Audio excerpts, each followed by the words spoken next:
Sharon Stone, l'actrice hollywoodienne, a récemment révélé les situations sexistes dans lesquelles elle s'est retrouvée au sein de l'industrie cinématographique.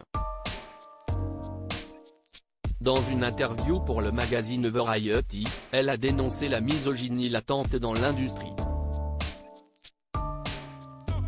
Sharon Stone continue à dénoncer comme elle sait si bien le faire.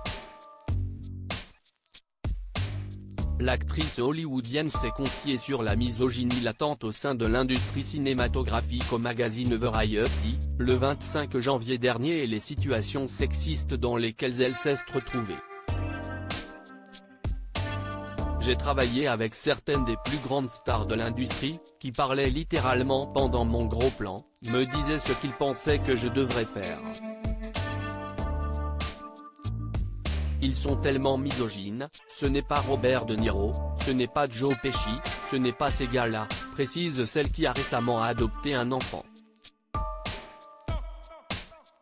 Mais j'ai travaillé avec de très grandes stars qui ne m'écoutaient tout simplement pas, et ne me permettaient pas d'influer sur leur performance avec ma performance. Si elle ne dénonce pas ceux qui étaient sexistes, elle précise donc que Robert De Niro et Joe Pesci, les deux acteurs cultes de Casino, furent les seuls qui se sont correctement comportés avec elle lors de sa carrière. Elle cite également le comédien George C. Scott, comme elle le raconte avec émotion, rencontrer ce dernier lui a ouvert les yeux. Quand les hommes n'écoutent pas les femmes, j'ai eu l'immense honneur de travailler avec George C. Scott.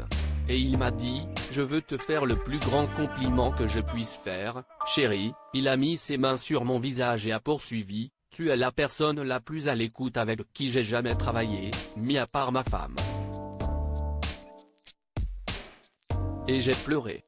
Cette discussion a mûri dans l'esprit de l'actrice, et elle s'est alors rendue compte de ce qu'était vraiment la misogynie.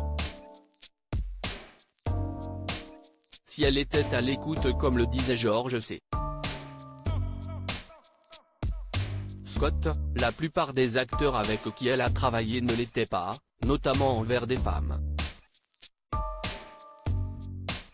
Aujourd'hui, elle dénonce donc ce manque d'écoute dans le milieu, et l'invisibilisation de la parole des femmes par des hommes. Selon elle, si elle n'est pas très aimée dans l'industrie, ce serait certainement à cause de ses prises de position. Je ne suis pas l'actrice la plus populaire parce que les gens ne veulent pas entendre mes, comme ils disent, putains d'opinions.